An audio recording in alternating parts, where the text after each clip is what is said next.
The armory at Camp Leatherneck, Afghanistan. 0900 hours. Staff Sergeant Harper Dane adjusted the scope on her custom rifle with movements so precise they looked surgical. The weapon was unusual, standard Marine Corps M40A6, but with pink paracord wrapped around the stock and custom pink turret caps that caught the harsh morning light. A group of Marines stood 20 feet away, fresh from Pendleton. One of them, Sergeant Briggs, nudged his buddy and pointed. "Is that what I think it is?" His voice carried across the armory. "Did someone actually bring a toy gun to Afghanistan?" The others laughed, loud, deliberately disrespectful. Harper's hands didn't shake. She'd heard worse. But in a command tent 300 meters away, a colonel looked up from his briefing materials. His eyes narrowed. Because he'd seen that rifle before, in Syria, under enemy fire, when it had saved 6 lives, including his. For 8 months, Harper had kept her head down at Camp Leatherneck.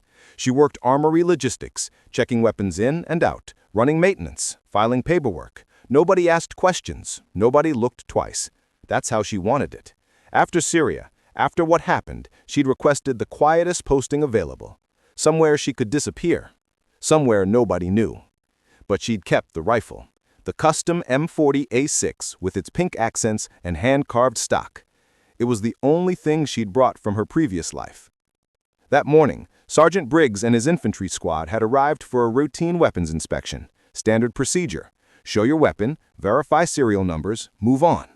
But when Briggs saw Harper's rifle, everything stopped. "Hold up." He walked closer, hands in pockets, that easy confidence radiating. "What is that supposed to be? Fashion statement?" Corporal Nash, standing behind him, grinned. "Looks like something from a toy store. You get that at Build-A-Bear?"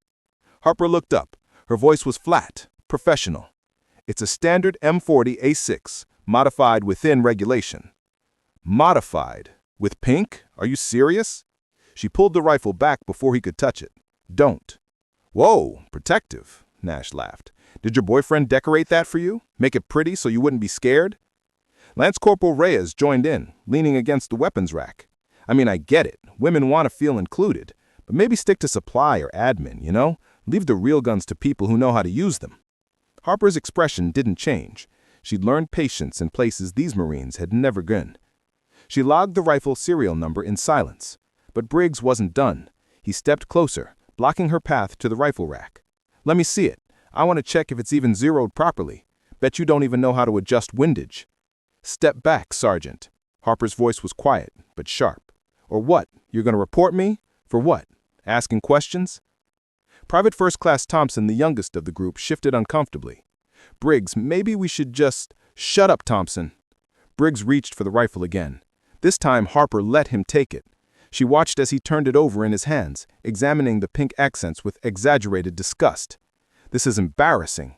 Command actually lets you carry this? What's next? Bedazzled body armor?" The other Marines howled with laughter. Harper's jaw tightened, but she said nothing. She'd learned a long time ago that some people wouldn't understand until they saw it for themselves. When Briggs's fingers touched the pink paracord wrap, her vision blurred for just a second. She wasn't in the armory anymore. She was back in Syria, Al-Tanif region, 2019. The heat was suffocating, sand in every piece of gear, radio chatter crackling through her headset. Her spotter's voice came through her headset. 6 hostiles, 1,200 meters. They've got our recon team pinned." She'd been lying on a ridge for 3 hours, waiting. The custom rifle, her sister's memorial, her promise, pressed against her shoulder. The pink paracord warm under her cheek. Her sister, Emma, had been killed in action 2 years earlier. A vehicle patrol, IED, gone before Harper could say goodbye. The pink had been Emma's favorite color, bright, hopeful, alive. Harper had wrapped the rifle herself the day after the funeral. A promise, "I'll finish what you started." In Syria, with 6 Marines trapped and ammunition lowing, that promise mattered. She'd taken the first shot, 1,100 meters, 1 hostile down. The Marines had started moving. Second shot, hostile eliminated. Third, fourth. Her spotter had whispered, "They're clear, all 6 alive."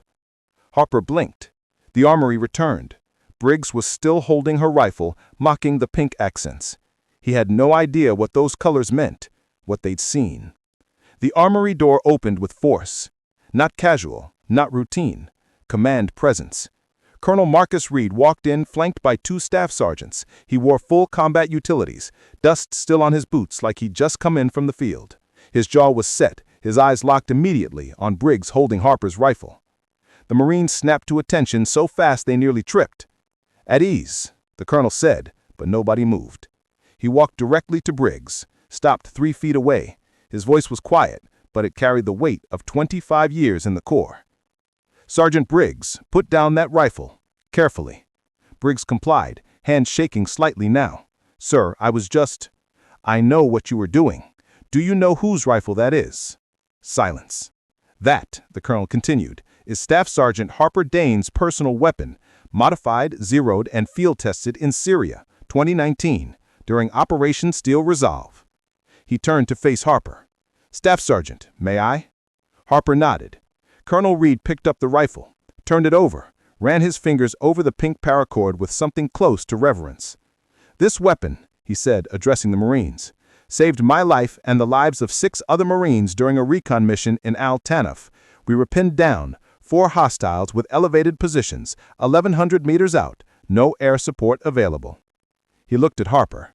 Staff Sergeant Dane eliminated all 4 hostiles in under 90 seconds, under fire, in 110-degree heat, with winds gusting to 20 knots. Briggs's face had gone pale. "She refused evacuation until all 6 of us were on the bird. She carried 2 wounded Marines, including me, 200 meters to the extraction point, with a fractured wrist." The colonel set the rifle down gently. Then he reached into his pack and pulled out another rifle case. He opened it. Inside was an M40 A6, customized, with pink paracord, identical turret caps, the same configuration. "I had mine modified," the colonel said quietly, "to match hers. Because when you're in a unit that good, when you serve with warriors that skilled, you don't forget. You honor it." He looked at Briggs. "You mocked this rifle. You mocked those pink accents. Do you know what they mean?" Briggs couldn't speak. "They are for her sister, Emma Dane, killed in action, 2017, Helmand Province. Harper wraps every rifle she uses in pink paracord. It's a promise, a memorial, and a reminder that she's fighting for people who can't anymore." Colonel Reed came to attention and saluted. A colonel saluting a staff sergeant. "Thank you, Sergeant Dane, for Syria, for everything." Harper returned the salute. Her eyes were wet, but her voice was steady. "Just doing my job, sir." The colonel turned back to Briggs and his squad. "All of you, attention." They snapped to immediately. "You will salute Staff Sergeant Dane, you will apologize, and you will remember this moment the next time you see something you don't understand, because the deadliest warriors don't always look the way you expect." One by one, the Marines saluted. Their apologies were quiet, humbled. Private Thompson was the last. He paused before saluting. "Sergeant Dane, I'm sorry. Thank you for your service." Harper nodded. "Carry on, Marine." Sergeant Briggs requested a meeting with Harper. He found her at the range, zeroing her rifle. "Sergeant Dane," he said quietly, "I wanted to apologize again. What I said, there's no excuse." Harper looked up, saw not an enemy, but a young Marine who'd learned something hard. "Briggs," she said, "the best apology is changing how you see people. Not just women, everyone. We all carry things you can't see." She gestured to the pink paracord. "This is my sister. But everyone's got something. A loss, a fight, a promise. You don't mock what you don't understand." Briggs nodded. "Understood, Sergeant." As he walked away, Harper returned to her rifle, adjusted the scope, felt the familiar texture of the pink wrap under her fingers. Emma's favorite color. Still bright, still hopeful, still fighting. And somewhere on a base in Afghanistan, a colonel looked through his own scope, pink accents catching the light, and smiled, because the best warriors aren't always the loudest. Sometimes they're the ones who let their actions speak for themselves.